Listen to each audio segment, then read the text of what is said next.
Assalamualaikum warahmatullahi wabarakatuh. Saya Yuni Pustika, NIM 34 2020 012, mata kuliah evolusi. Saya akan menjawab soal UTS evolusi yang dilaksanakan pada Sabtu 6 Mei 2023. Soal UTS evolusi yang pertama itu, berikan contoh bukti evolusi anatomi perbandingan, embriologi perbandingan, biologi molekuler pada masa lalu dan masa sekarang. Jawabannya, contoh bukti evolusi anatomi perbandingan. Semua vertebrata seperti burung, ikan paus, dan manusia karena mempunyai struktur dasar tulang lengan depan yang sama, kemudian melewati proses perubahan atau evolusi dari nenek moyang yang umum, kemudian menampilkan fungsi yang berbeda. Contoh bukti embriologi perbandingan. Pada awal perkembangannya, ikan menunjukkan perkembangan yang mirip dengan embrio hewan lain dan manusia. Walaupun pada akhirnya bentuk dewasa setiap organisme tersebut menjadi berbeda. Kesamaan embrio pada saat awal perkembangannya merupakan hal yang menunjukkan adanya kesamaan nenek moyang pada hewan-hewan tersebut. Pada hewan vertebrata, perkembangan dan pertumbuhan embrio memperlihatkan bentuk yang mirip satu dengan yang lainnya. Pada perkembangan lebih lanjut, embrio-embrio tersebut menunjukkan adanya perbedaan. Pada awal perkembangannya, embrio ikan hiu, ayam, dan simpanse memiliki kemiripan meskipun hasil akhirnya berbeda. Dalam embriologi perbandingan, terdapat hubungan kekerabatan pada vertebrata yang ditunjukkan adanya persamaan bentuk perkembangan yang dialami dari zigot sampai embrio. Semakin banyak persamaan yang dimiliki oleh embrio-embrio tersebut, semakin dekat hubungan kekerabatannya. Contoh bukti evolusi biologi molekuler.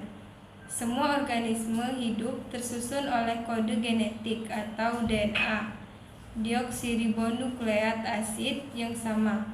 Kode genetik makhluk hidup tersusun oleh gula ribosa, fosfat, dan 4 basa nitrogen yang saling berkombinasi menghasilkan sifat-sifat fenotip yang berbeda. Kode genetik ini bersifat universal. Melalui proses transkripsi dan translasi, kode-kode genetik ini diterjemahkan menjadi asam-asam amino yang menyusun protein.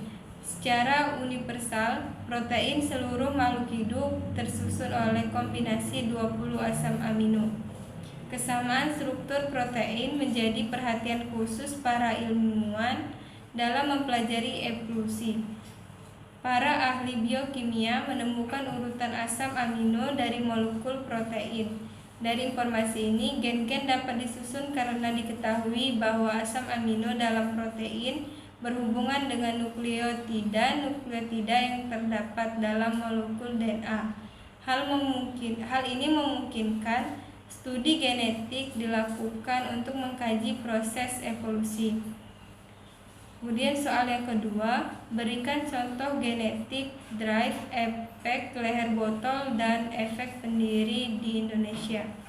Jawabannya, efek pendiri terjadi ketika segelintir individu terisolasi dari populasi yang lebih besar.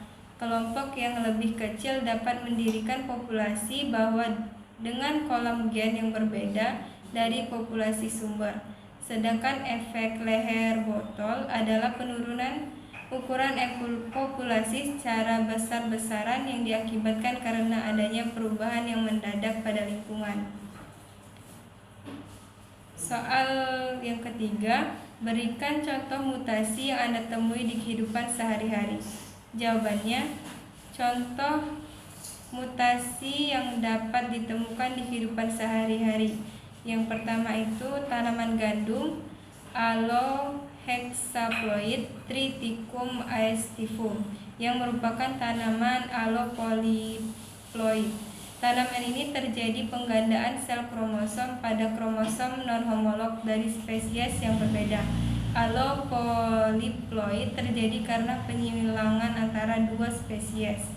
Kemudian contoh yang kedua, mutasi pada manusia, contohnya sindrom Down. Mutasi ini terjadi akibat kelebihan satu kromosom pada salah satu kromosom homolognya.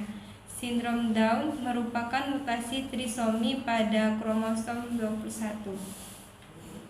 Contoh yang ketiga, mutasi gen yang dialami oleh virus COVID-19 sehingga virus tersebut memiliki berbagai varian.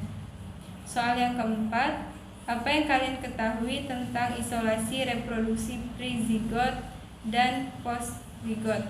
Berikan contohnya juga yang kalian temui di kehidupan sehari-hari, bisa di manusia, hewan, atau tumbuhan. Jawabannya, isolasi reproduksi pre-zigot terjadi karena adanya barier atau penghalang sebelum terjadinya proses pembuahan atau fertilisasi. Contohnya seperti manusia yang punya selera musik bermacam-macam, burung juga punya cara bernyanyi yang berbeda-beda. Ada kelompok burung yang lebih suka bernyanyi penuh melodi dan kicauan yang jelas. Di sisi lain, ada kelompok burung yang kicauannya cenderung panjang, seperti bunyi suling.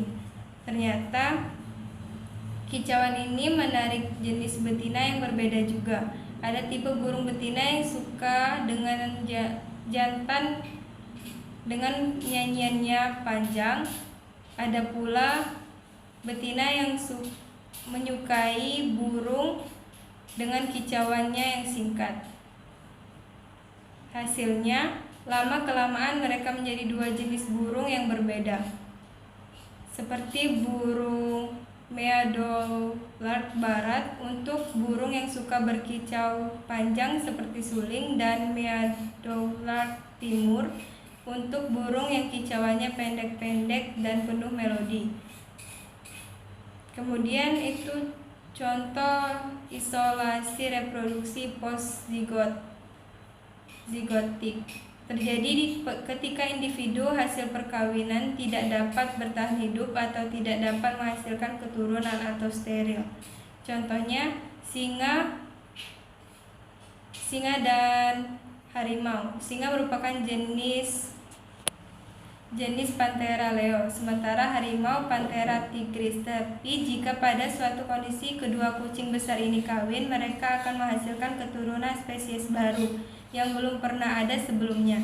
Jika singa jantan dikawinkan dengan harimau betina, maka akan menghasilkan spesies bernama liger atau nama Indonesianya simau atau singa harimau. Di sisi lain, jika kita mengawinkan singa betina dan harimau jantan, akan membuat spesies baru bernama tigon. Baiklah, mungkin itu saja jawaban soal UTS evolusi. Saya akhiri. Assalamualaikum warahmatullahi wabarakatuh.